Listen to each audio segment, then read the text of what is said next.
జమ్మూ కాశ్మీర్లో తెలుగు జవాన్ మురళీ నాయక్ వీర మరణం పొందారు. మురళీ స్థలం సత్యసాయి జిల్లా కల్లితండ గ్రామం. పాకిస్తాన్ భారత్ సరిహద్దుల్లో ఉద్రిక్తతల వేళ ఈ ఘటన జరిగింది. పాక్ 2 రోజులుగా జమ్మూపై విచక్షణారహితంగా కాల్పులు జరుపుతోంది. పౌర నివాసాలు, సైనిక పోస్టుల టార్గెట్గా దాడులకు పాల్పడింది. ఈ దాడిని ఎదుర్కొంటూ భారతీయ జవాన్ అసువులు బాసాడు. తెలుగు జవాన్ మృతిపై సీఎం చంద్రబాబు దిగ్భ్రాంతి వ్యక్తం చేశారు. జవాన్ కుటుంబానికి అండగా ఉంటామన్నారు. ఇక ఇదిలా ఉంటే సరిహద్దుల్లో పాక్ కుట్రలు కొనసాగుతూనే ఉన్నాయి. భారత్ను నేరుగా ఎదుర్కోలేక దొంగ దెబ్బ తీసే ప్రయత్నం చేస్తోంది. భారత్ దాడులతో బెంబేలెత్తుతున్న పాక్ ఉగ్రముఖల్ని కశ్మీర్లోకి పంపించేందుకు కుట్రలు చేసింది. నిన్న రాత్రి బోర్డర్ దాటడానికి వీలుగా సాంబా సెక్టార్లోని ధన్ధర్ పోస్ట్ దగ్గర పాక్ ఆర్మీ కాల్పులు జరిపింది. భారత సైన్యం దృష్టి మళ్లించి ఉగ్రవాదులను పంపేందుకు పాక్ ప్లాన్ చేసింది. పాకిస్తాన్ కుట్రను పసిగట్టిన బీఎస్ఎఫ్ సరిహద్దు దాటడానికి ప్రయత్నించిన 7 జైషే ఉగ్రవాదులను కాల్చి చంపింది. మరోవైపు ఆపరేషన్ సింధూర్ నెక్స్ట్ లెవెల్కి చేరుకుంది. భారత్ పాక్ మధ్య యుద్ధ వాతావరణాన్ని తలపిస్తుంది. పాకిస్తాన్ దుశ్చర్యలకు గట్టిగా బదులిస్తుంది ఇండియన్ ఆర్మీ. దాయాది దేశాన్ని చావు దెబ్బ కొడుతుంది. ఎయిర్ డిఫెన్స్ వ్యవస్థను కూడా కుప్పకూల్చింది. ఈ విషయాన్ని అధికారికంగా ప్రకటించాయి భారత బలగాలు. మరోవైపు సరిహద్దుల వెంబడి పాకిస్తాన్ ఇంకా కాల్పులు జరుపుతూనే ఉంది. దీంతో భారత్ పాకిస్తాన్ మధ్య ఉద్రిక్త వాతావరణం కొనసాగుతుంది. పాకిస్తాన్ దాడులకు ధీటుగా బదులిస్తోంది ఇండియన్ ఆర్మీ. పాకిస్తాన్కు చుక్కలు చూపిస్తోంది. ఏకకాలంలో 9 ప్రాంతాల్లో దాడులు నిర్వహించింది. కీలక నగరాలైన లాహోర్, కరాచీ, రావల్పిండి, అటోగ్, గుజ్రాన్వాలా, చెక్వాల్, బాహ్వల్పూర్, మైనివాలి, చోర్ ప్రాంతాల్లో అటాక్ చేసింది. భారత డ్రోన్లు దాడులు చేశాయంటూ పాక్ ఆర్మీ డీజీ స్వయంగా ప్రకటించారు. అర్ధరాత్రి నుంచి దాడులు కొనసాగుతున్నాయి. దీంతో లాహోర్, ఇస్లామాబాద్లో హై అలర్ట్ ప్రకటించారు. ఇతర నగరాల్లో వార్ సైరన్స్ మోగుతున్నారు. అయితే భారత స్థావరాలను లక్ష్యంగా చేసుకొని పాకిస్తాన్ చేయబోయిన దాడిని భారత బలగాలు తిప్పికొట్టాయి. భారత వైమానిక దళం S-400 సుదర్శన్ చక్ర వాయు రక్షణ క్షిపణి వ్యవస్థలు పాక్ దాడులను అడ్డుకున్నాయి. భారతీయ సేవలో సుదర్శన్ అని పిలువబడే S-400కు సుదర్శన చక్రం అని పేరు పెట్టారు. ఇది ప్రపంచంలోనే అత్యంత ఆధునాతనమైన దీర్ఘ శ్రేణి వాయు రక్షణ క్షిపణుల్లో ఒకటి. అయితే Indian air force command control నెట్వర్క్తో అనుసంధానించబడింది. S-400 స్క్వాడర్లో 2 బ్యాటరీలు ఉంటాయి. ఒక్కొక్కటి 6 లాంచర్లు. అధునాతన రాడర్ నియంత్రణ కేంద్రంలో అమర్చబడి ఉంటాయి. భారత రక్షణ నుంచి 2 స్క్వాడర్లను కొనుగోలు చేసింది. వాటిలో 3 ఇప్పటికీ పనిచేస్తున్నాయి. 2026 నాటికి మరో 2 అందుబాటులోకి వస్తాయి. మరి ఈ వీడియోపై మీ అభిప్రాయాలు కూడా ఖచ్చితంగా కామెంట్ ద్వారా తెలియచేయండి. మరిన్ని అప్డేట్స్ కోసం మా ఛానల్ని లైక్ చేయండి, షేర్ చేయండి, సబ్స్క్రైబ్ చేయండి. అక్కడి నుంచి అక్కడే కష్టపడి చదివించుకొని పిల్లల్ని చదివించుకున్నాం. ఒకే కొడుకే. ఇక్కడ భూమి ఏమన్నా వంతుంది అంటే ఏం లేదు. నీ భాగానికైనా అందరికీ గెలిపా అంతే. అప్పుడు ఎప్పుడు పంట పెట్టిస్తాను లాస్ట్ ఎప్పుడు వచ్చింది ఈ ఊరికి? ఇప్పుడు అంటే జాతర వచ్చినాము. ఇంతకు ముందు వచ్చింది 6 నెలలకి అట్లా 3 నెలలకి వీలు పడినప్పుడు వస్తుంది సార్. వచ్చి 10 రోజులు ఉంటాను. ఈ అబ్బాయి ఇప్పుడు దీంట్లోకి 2 years ఆయన అదేదో 2022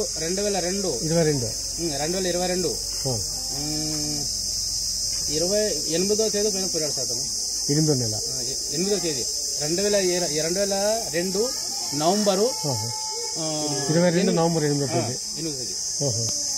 అతను సర్టిఫికేట్ పోయింది అంతా నా దగ్గర అవునా? చూడాలి కానీ నవంబర్ నెలలోనే పోయిండేది.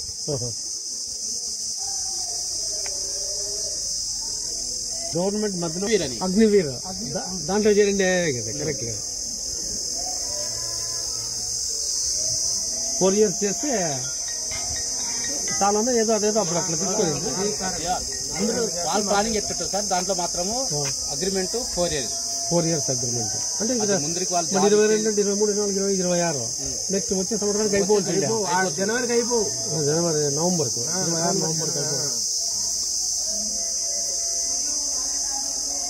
పుండి 15 రోజుల నుంచి అయింది అక్కడ జమ్మూ కాశ్మీర్. ఆ పక్క గెలాటు 15 రోజులు. అవును అంతే కదా. మనకు వాళ్ళు కొంతమంది నిర్దేశారు కదా తీసుకొని వాళ్ళు ఇప్పుడు టూర్ పోయింటారట మన ఇక్కడి నుంచి. వాళ్ళకి వీళ్ళు పాకిస్తాన్ వాళ్ళు కాల్ చేసినారు.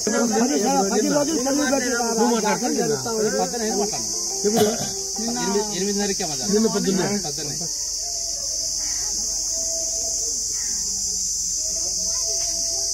9:15 నిమిషాలు బద్దలు ఇందులో మాట్లాడా వాళ్ళమ్మ ఫోన్ మీద ఇచ్చిందా నా భార్య మీద ఫోన్ చేసింది. ఆ నెంబర్ ఉందేమో, ఆ నెంబర్ చేస్తే ఇందులో మాట్లాడితే నా భార్య సరిగా అర్థం కాలే. మళ్ళీ నాకు ఇచ్చా, మురళి గురించి మాట్లాడుతున్నారు చూడని నేను మాట్లాడితే सर कौन बोले, हिंदी में बोले सर कौन, आप कौन है? मुरली का मूड मुरली नायक कौन है? सर मेरा लड़का है। अच्छा, थोड़ा टाइम रुक गया बात करने में, तो उसने बोला रात को 3-3:30 बजे फायरिंग हुआ, उसमें बहुत भाद्रशाली से फायरिंग किया हो, हिम्मत से बेचारे उसको फिर भी उसको बचाने उसको अपना बचाने की कोशिश किया, फिर भी उसको ज़्यादा बोले दबाव हो गया फायरिंग में, उसमें तुम्हारे लड़के को गोली लग गई, डेड हो गया।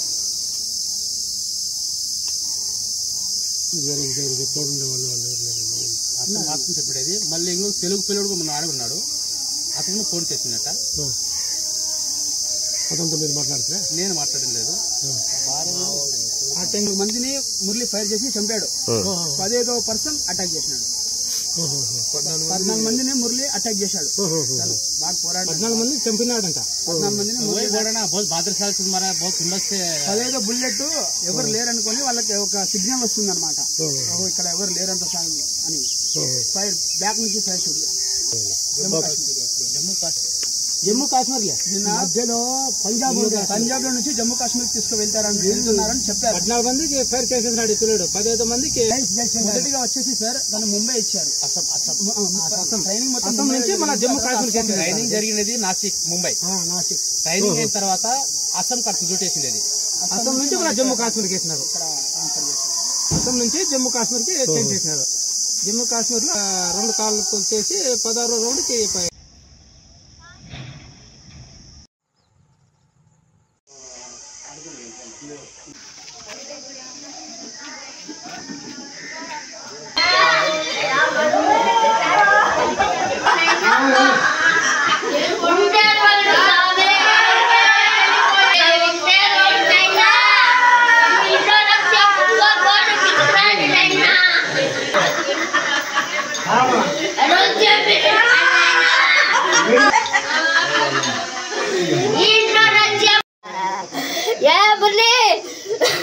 सारे शेर बनाया तो या बोलो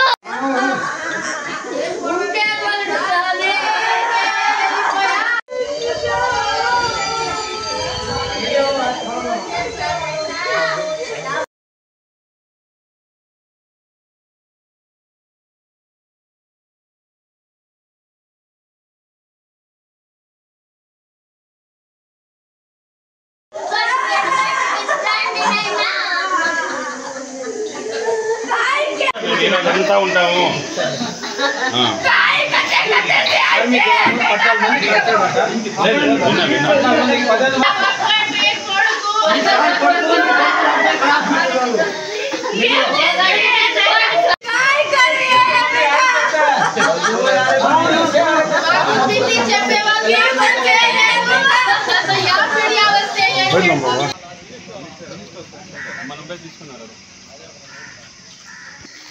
जान बचाने के लिए, मगर बहुत उसका काफ़ी या ज़्यादा उधर का लोग फर्स्ट ज़्यादा हो गया, इस हिसाब से वो बच नहीं पाया। ये भी बहुत बहादुरशाली के आगे बढ़ के बहुत बहादुरशाली शहीद किया है, उसके लिए मैं धन्यवाद करता हूँ। मैं टैंक्स करके मेरे को मेजर साहब ने बोला, सवेरे कॉल किया था अभी। ఓకే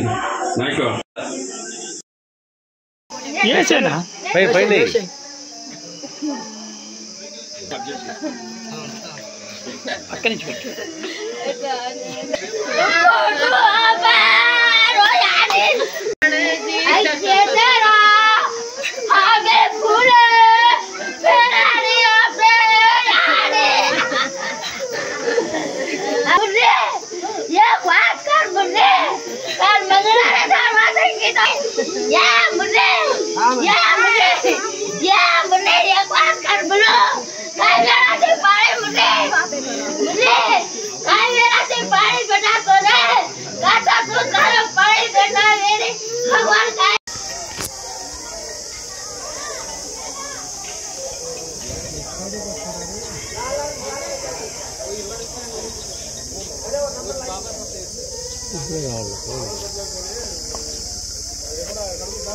ఇదే ననికే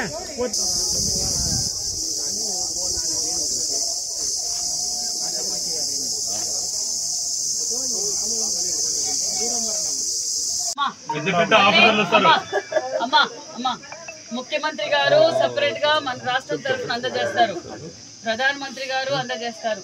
ఈ సేవలు గుర్తిస్తాం. నా వంతుగా కూడా మీకు ఆసరా కావాలని 5 లక్షల రూపాయలు అందజేస్తున్నాం.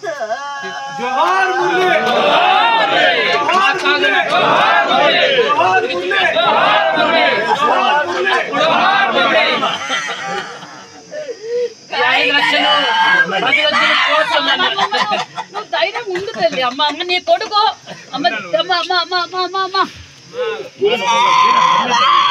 నువ్వు వీర వీర మాతవే, వీర మాతవి నువ్వు, వీర మాతవి నువ్వు.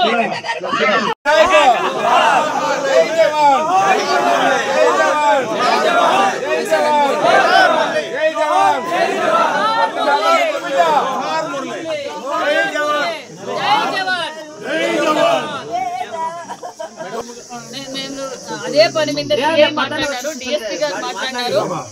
రేపటికంతా బాడీ తీసుకొచ్చి రేపటికంతా రేపు మధ్యాహ్నం అన్నారు.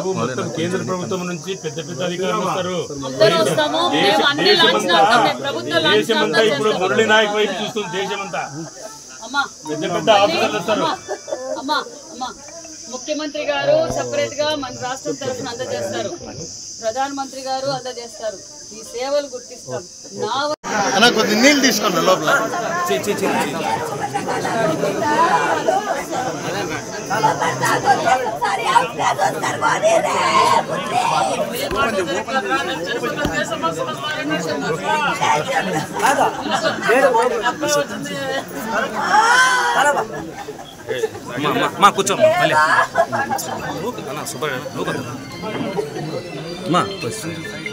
కూర్చోమ్మా కూర్చోమ్మా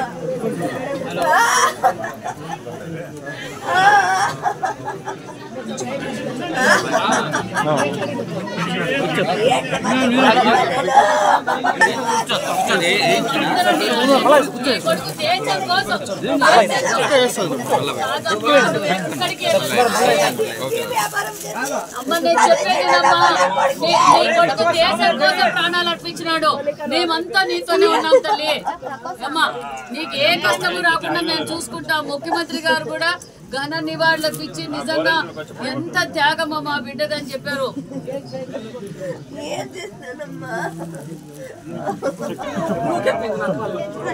దేశం కోసం ప్రాణాలు అర్పించాడమ్మా.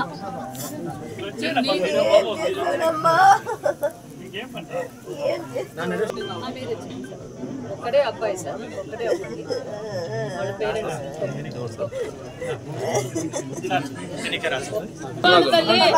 ఈ రోజు ఎంతమంది త్యాగం దేశాని కోసం మేమంతా ఉన్నాం తల్లి. మీకు ఏ లోటు రాకుండా చూసుకుంటాం.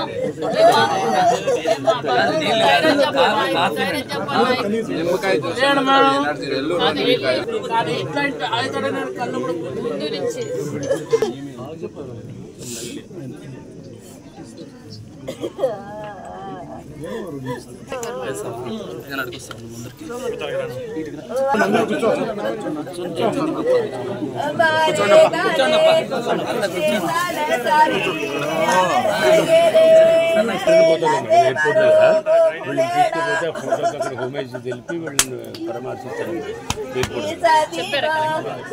వీరవంతుడమ్మ నీ కొడుకు మొత్తం భారతదేశమే మేమంతా ఉన్నాము.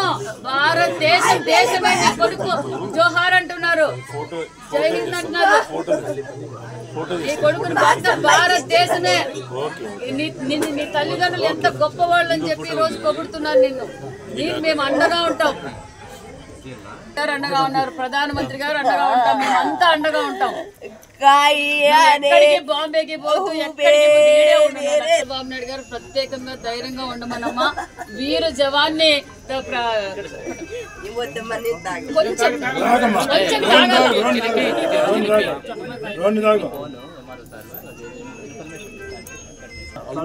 జన్మనిచ్చిన తల్లిదండ్రులమ్మా, మీరు గొప్పోళ్ళు. నువ్వు ధైర్యంగా ఉండాలి. ఆమె ఏమైపోతుంది? మేము బతికినా కూడా ఏం సుఖం లేదు సార్. మమ్మల్ని కూడా దేవుడు తీసుకున్నా. नायक अमर है, जोहार मुरली नायक, जोहार मुरली नायक, जोहार मुरली नायक. తప్పదు. కానీ చరిత్రలో సూర్యచంద్రులు ఉన్నంత కాలము నలవలేని వారు కొంతమందే ఉంటారు. మన చరిత్ర ఈ రోజుకి స్వాతంత్రం కోసం ఎంతో మంది పోరాట త్యాగం చేసినందుకు ఈ రోజు మన స్వాతంత్రం వచ్చింది. ఈ రోజు మన మురళీ నాయక్ కూడా ధర్మం కోసం, దేశం కోసం ప్రాణాలు వదిలిన వీర సైనికుడనే చెప్పాలి. ఎందుకంటే అది చిన్న వయసులోనే నేను ఒక్క రోజైనా సైనికునిగా ఉండి మరణించేదే తప్ప ఆర్మీకి పోకుండా ఉండనండి తల్లిదండ్రులతో, గ్రామస్తులతో. అంటే అతనిలో ఉన్న దేశం మీద ఉన్న భక్తి ఏంటో ఆయన మరొకసారి కూడా చూపించారు. మరి నిజంగా మరి ఈ సత్యసాయి జిల్లా పెనుగొండ నియోజకవర్గం గోరెంట్ల మండలంలోని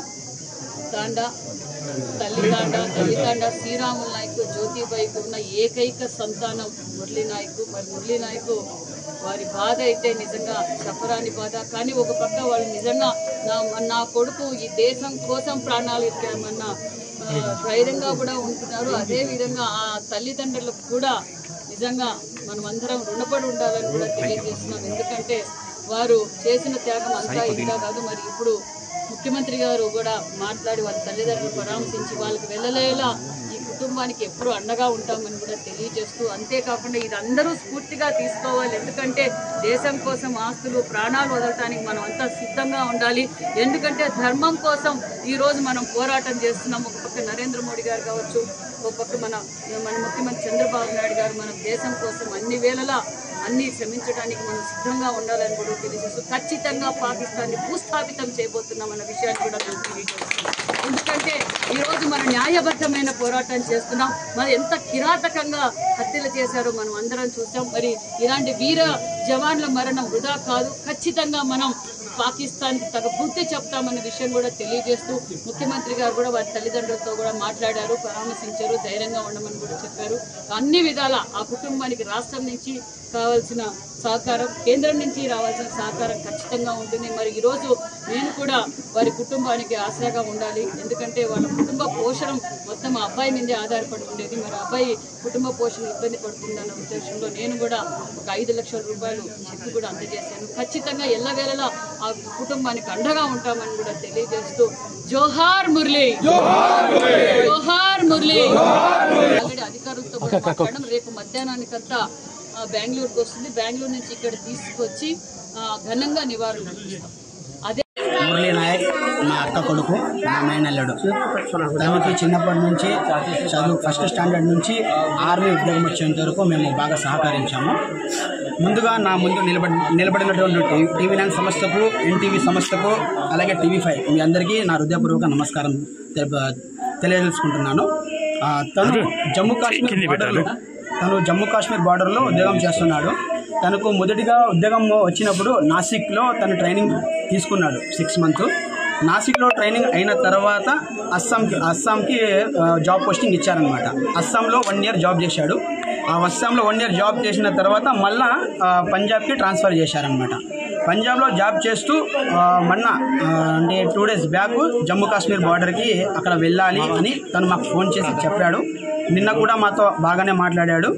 తను ఒకటే, ఈ ఉద్యోగం వద్దురా అన్నా కూడా తను ఒకటే మాట అన్నాడు, చస్తే నేను దేశం కోసం చేస్తాను, నేను చచ్చిపోయినప్పుడు నా బాడీ మీద భారతదేశపు జెండా కప్పాలి అని ఫస్ట్ నుంచే తను ఈ మాట వాళ్ళ అమ్మ నాన్నకు చెప్పాడు.